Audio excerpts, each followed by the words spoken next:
अगर आपको कहा जाए 1 साल तक बिल्कुल गोल्ड मत खरीदिए, चाहे आपके घर में शादी ही क्यों ना हो। हाँ, मानते हैं गोल्ड हमारे कस्टम्स का एक पार्ट है, हर रिलीजन में गोल्ड दिया ही जाता है, लेन देन का भी पार्ट है। तो ये घबराइए मत, ये मैं नहीं कह रही, हमारे देश के प्रधानमंत्री श्री नरेंद्र मोदी जी ने कल हैदराबाद में एक स्पीच देते हुए हम सब इंडियंस के लिए कुछ सुझाव दिए हैं कि आने वाले वक्त में हम इंडियंस को ये चीज़ स्विच करना होगा या डेली यूसेज में लाने होंगे।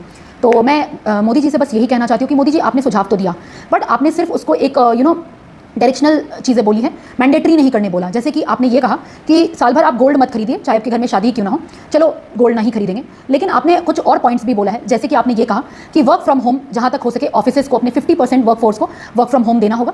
तो आप अगर ये सारे ऑफिसेज में जितने भी प्रॉफिट नॉन प्रॉफिट ऑर्गेनाइजेशन हैं, जितने भी गवर्नमेंट और नॉन गवर्नमेंट ऑर्गेनाइजेशन हैं, अगर आप उसमें डायरेक्शनल पोस्ट देंगे जैसे कि आपने कोविड पैंडेमिक के टाइम पे दिया था, तो वो ये चीज़ ज़रूर होगा, वर्क फ्रॉम होम 50% वर्कफोर्स को मिलेगा। आपने ये भी कहा कि पेट्रोल और डीजल्स के लिए को कम यूज़ किया जाए, जहां तक हो सके आप कारपूल कीजिए, या हो सके तो ज़्यादा से ज़्यादा पब्लिक ट्रांसपोर्ट यूज़ कीजिए, जैसे कि ट्रेन बसेस यूज़ कीजिए।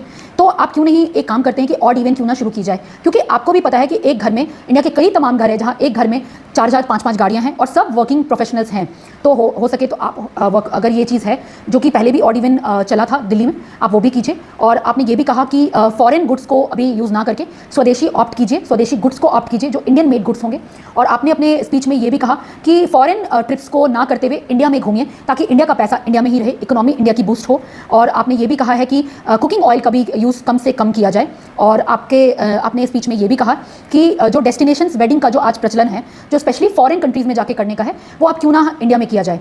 तो आपके गाइड्स जो आपने गाइडलाइंस कल दिए हैं, जो स्पीच में आपने बातें कही, हाँ कहीं ना कहीं मैं उससे बहुत सहमत हूँ। ये एक बहुत अच्छा आपने अप्रोच दिया है हम इंडियंस को आने वाले टाइम में। और ये भी बात है कि आने वाले टाइम में शायद ये चीज़ हो सकती है कि गोल्ड के प्राइसेस और ज़्यादा बढ़ेंगे और शायद पेट्रोल और डीजल के भी प्राइसेस बढ़ने के चांसेस हैं। तो मोदी जी ने अपनी स्पीच से हम इंडियंस को, हम देशवासियों को यही कहा है कि हो सके तो अब आने वाले टाइम में please be prepared for this.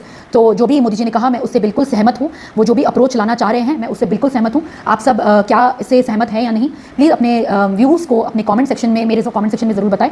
मेरे वीडियो को ज़्यादा से ज़्यादा शेयर कीजिए, लाइक कीजिए एंड मेरे यूट्यूब चैनल को सब्सक्राइब कीजिए। Thank you so much for watching this video. जय हिंद, जय भारत।